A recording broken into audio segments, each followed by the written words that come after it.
जो भी इंडिया से बच्चों के साथ आते हैं उनके दिमाग में सबसे पहले ये होता है कि बच्चों को स्कूल में एनरोल करना है। बट इंडिया के कंपैरिजन में कनाडा का सिस्टम टोटली डिफरेंट रहता है। गीत जब 5 साल की थी तब हम लोग कनाडा आए थे और हमारे लिए स्कूल में एनरोलमेंट करना एक टोटली न्यू सिस्टम और टोटली न्यू कॉन्सेप्ट था। बिकॉज हम तो डायरेक्टली स्कूल चले गए थे पूछने की अच्छा एडमिशन कराना है, एंड वहां से पता चला ओके स्कूल में डायरेक्टली नहीं जाना है, आपको एक डिफरेंट प्रोसेस के थ्रू जाना है अगर आपको बच्चे की एडमिशन करानी है। If you are a new mother और you plan to enroll your child in a school, या आप न्यू हैं इस कंट्री में, this video is for you, क्योंकि ये एक कॉम्प्रिहेंसिव लिस्ट है of what to expect in Canadian schooling system. Hello everybody, my name is Divya and welcome back to this channel जहां पे me as an Indian mom discusses my real experience with kids in Canada. So before we start this video please hit a like button, because मैंने बहुत मेहनत की है ये video को बनाने के लिए और सारी इन्फॉर्मेशन आप तक पहुंचे इसलिए मैंने थोड़ा रिसर्च भी किया है, तो उस मेहनत के लिए प्लीज लाइक कर दीजिए। And please subscribe to my channel if you have kids or you intend to have kids in Canada. This is my real experiences with how I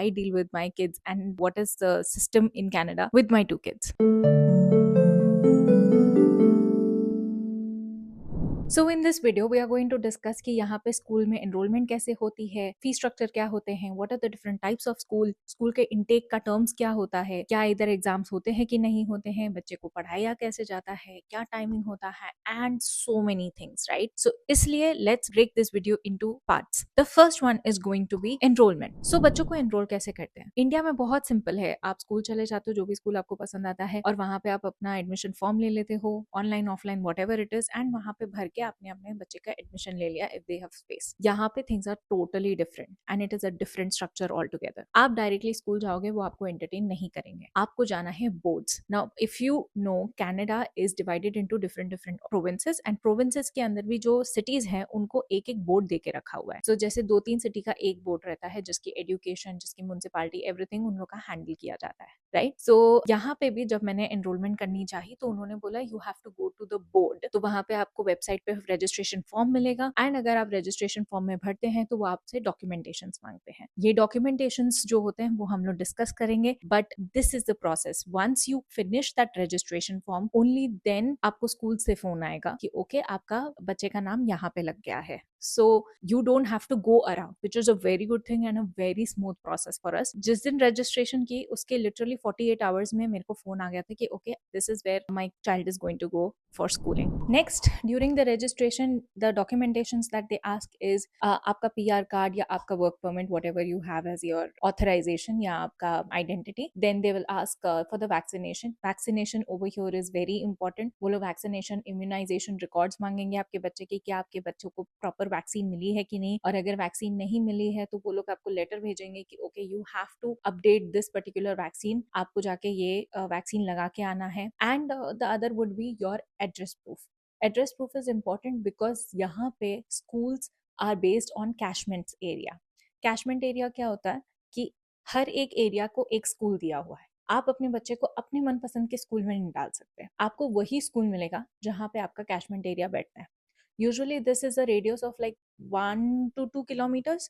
So 1 to 2 kilometers को एक particular school दे के रखा है, जो भी उस area में resident है उनको वही वही स्कूल मिलेगा, उनके बच्चों को वही स्कूल मिलेगा। हाउएवर अगर आपको जानना है कि आप कौन से स्कूल में हैं तो there is a simple app called a school locator. आप अपने गूगल पे, फोन पे, कहीं पे भी चेक कर सकें। स्कूल लोकेटर ढूंढोगे तो वहां पे आपको सबसे पहले आएगा आपका एड्रेस डालना। जैसे आप उधर एड्रेस डाल दोगे आपको बता देंगे कि okay you come to this particular school. So आपके लिए ये इजी होएगा। नाउ स्कूल की ग्रेडिंग्स अलग होती है बेस्ड ऑन उन्होंने कितना करिकुलम दिया है, कितना एक्स्ट्रा करिकुलम है and everything, but honestly you can't do anything. अगर आपका एड्रेस प्रूफ बोल रहा है कि आप यहाँ पे रहते हैं तो आपको वही स्कूल में जाना पड़ेगा, भले ही उसकी ग्रेडिंग अच्छी है या नहीं है। टिपिकली सब यूनिवर्सल ही होता है, सब जगह पे सेम ग्रेडिंग्स होती है, बट कहीं कहीं के टीचर्स ज्यादा प्रोएक्टिवली बच्चों को एनहांस करती हैं, कहीं कहीं वो लोग थोड़ा सा कम इंटरेक्ट करते हैं, कहीं स्टूडेंट्स बहुत ज्यादा रहते हैं, कहीं सिर्फ करिकुलर रहता है, को करिकुलर नहीं रहता है। तो ये सब के बेसिस पे उन लोगों को ग्रेडिंग दी जाती है। बाकी सारे स्कूल्स यहाँ पे बहुत अच्छे हैं। So let's talk about the different types of school. मोटा मोटा यहाँ पे 4 टाइप्स ऑफ स्कूल्स हैं। So it's going to be a public school और it will be a private school. There is also called as a French immersive school, और you can enroll your child in a Catholic school. Most of the schools are free except for the private schools. Private schools का average आपको, जैसे हम लोग को India में हर महीने पे करना पड़ता है, यहाँ पे भी मंथली या एनुअली आपको पे करना पड़ता है। एंड पढ़ाया ऑलमोस्ट सेम चीज जाती है, लेकिन obviously because you're paying something, so there will be something additional. Maybe the extracurricular activity is better, or maybe the student teacher ratio is going to be better. So that's one thing. However, education यहाँ पे free है। आप अगर एक community को belong करते हैं which is Catholic community, या आप क्रिस्टियनिटी में हैं, तो you can enrol the kids into Catholic. मेरे बहुत सारे फ्रेंड्स हैं जिन्होंने नॉन कैथलिक होते हुए भी कैथलिक स्कूल में डाला है, बट ओनली बिकॉज प्रॉक्सिमिटी या जगह डिस्टेंस बहुत ज़्यादा था पब्लिक स्कूल में, एंड कैथलिक स्कूल में जगह थी। अगर Catholic school already over crowded है तो वो लोग नॉन कैथलिक्स को प्रायोरिटी नहीं देंगे या नॉन कैथलिक्स को एडमिशन नहीं देंगे। So on that basis you can always go for a public school, and public schools are free of cost. And ऐसा नहीं है कि पब्लिक स्कूल है तो वहाँ पे अटेंशन नहीं है। इनफैक्ट पब्लिक स्कूल के रिसोर्सेज भी प्रॉपरली मैनेज किए जाते हैं, प्रॉपरली स्कूल को गवर्नमेंट फंड्स प्रोवाइड करती है। So don't worry about the quality of education that you are going to get in Catholic school और a non Catholic school. What about the Catholic school? What about the semesters? Intake कब होता है? तो school का actual academic year होता है starting from September and it goes up till June. यहाँ पे बहुत कैच आता है बिकॉज जो इंडिया का सिस्टम है वहाँ पे मोस्टली हम लोग को अप्रैल मई में छुट्टी मिल जाती थी समर्स की। यहाँ पे भी समर्स छुट्टी मिलती है, लेकिन जुलाई एंड अगस्त में।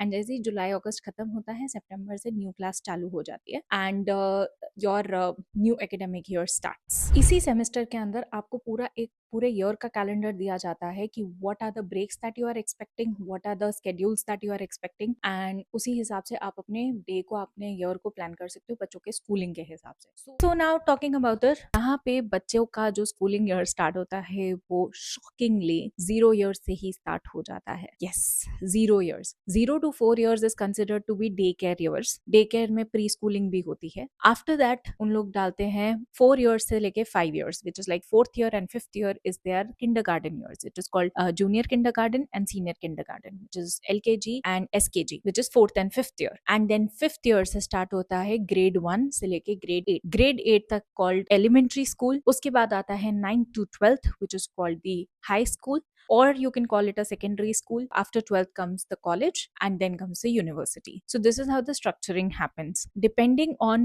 what age you are in, आपके बच्चे को उस हिसाब से enrollment मिलती है। Till then, please enjoy my other videos. This was for the schooling years. There is another video that I have uploaded, which is for on the daycare. What questions you can ask during daycare. So if you think that you fall in any one of the category, maybe बड़ा बच्चा है या छोटा बच्चा है, आपके लिए वो वाली एक्सपीरियंसेस मैं डायरेक्टली आपके साथ शेयर करूंगी। So please subscribe to my channel and I will see in the next video. Till then, hug your kids, love your kids, and bye bye.